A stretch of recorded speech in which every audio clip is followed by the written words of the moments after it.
There is a universal instinct we all share, the need to feel safe behind locked doors. We check the boats, we turn off the lights, and we trust that our home is a sanctuary. But what if the threat didn't break in after you went to sleep? What if the threat was already there, waiting in the dark silence of your attic for days, watching your family live their final hours? In the quiet town of Villisca, Iowa, in June 1912, the Moore family returned from a church service to a house that felt perfectly normal. They had no way of knowing that just a few feet above their heads, in the cramped, dust-filled attic, a stranger was sitting in the dark, clutching a heavy axe. This is not just a story of a crime. It is the story of a house that became a vessel for a darkness that never left. Today, we step inside the Villisca Axe house to uncover the secrets of the guest who never checked out. Welcome to Eldritch Stories. Before we explore the attic, if you find yourself drawn to the mysteries that history tried to bury, make sure to hit that subscribe button. We go deep into the thin line between our world and the darkness every week. And if you're ready for this journey, leave a like on the video. It helps our community grow and ensures these stories reach those who need to hear them. Now, let's go back to June 10th, 1912. The Moores were the picture of a successful Midwestern family. Josiah was a wealthy businessman, Sarah a devoted mother. They had 4 children, Herman, Catherine, Boyd, and Paul. That Sunday, they invited 2 of the Catherine's friends, the Linger sisters, to stay the night. The walk home from the Presbyterian church was short. It was a warm, humid night. Neighbors saw them enter the house around 9:30 p.m. They locked the doors. Josiah was meticulous about that. But what the police would later realize is that the locks didn't matter. The intruder was already inside. Police theory suggests the killer entered during the day. While the house was empty, he climbed the stairs to the attic and waited.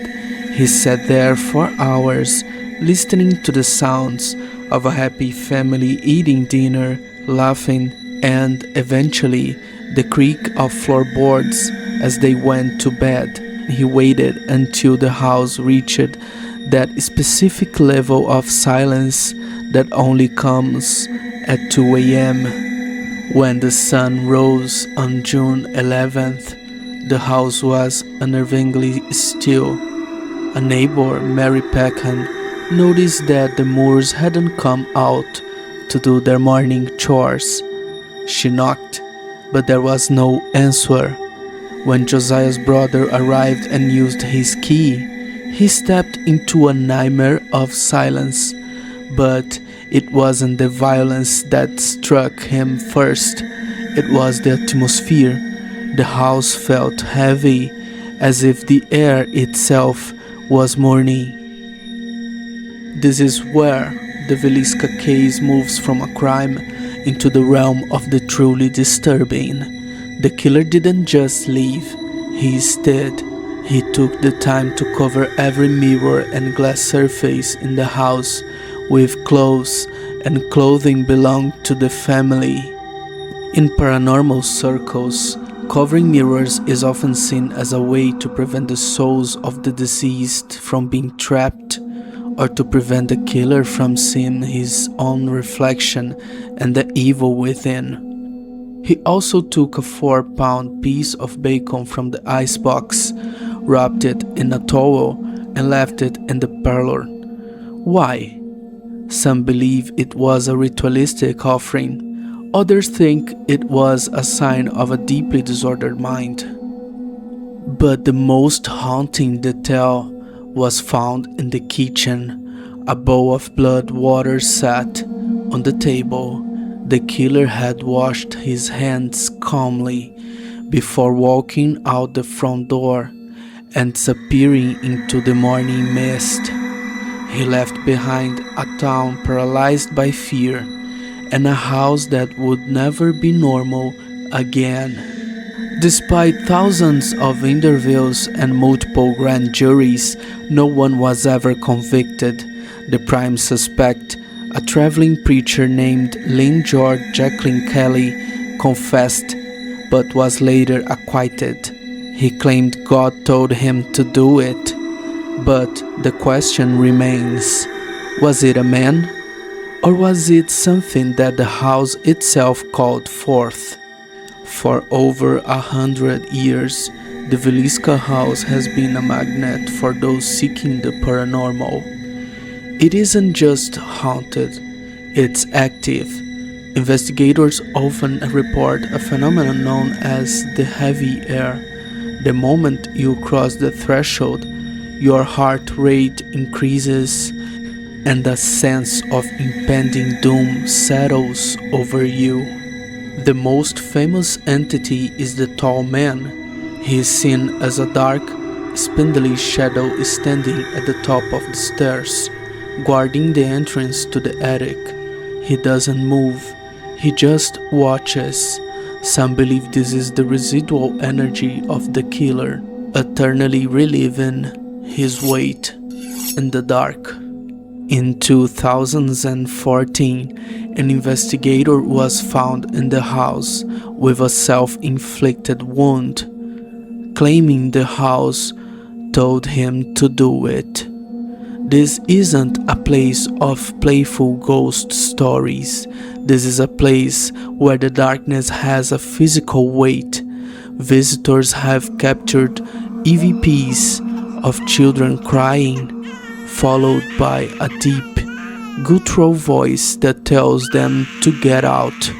The most chilling recording ever taken in the house features the sound of a metallic scrape, the sound of an axe being sharpened on a stone, recorded in a room that was completely empty. What makes Villisca so terrifying isn't just the unsolved nature of the crime. It is the realization that evil can sit in your attic for days and you would never know. It challenges our sense of security. The house stands today as a monument to that loss of innocence. When you go to bed tonight, you might find yourself looking at your own ceiling, wondering if there's a space you haven't checked. You might listen to the house settling and wonder if those footsteps are just the wood expanding, or if the tall man has found a new place to wait. Because that is the true horror of Villisca. It doesn't end when you leave the house.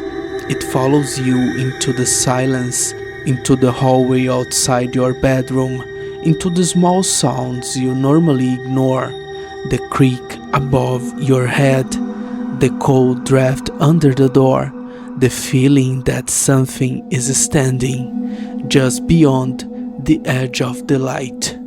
And maybe you understand what made that house so terrifying. Not the axe, not the attic, but the idea that evil can wait patiently, quietly, for the moment you finally close your eyes. If this investigation gave you chills, tell me in the comments. Do you think the killer was the preacher? Or was it someone the town never even suspected? I'll be down there to discuss your theories.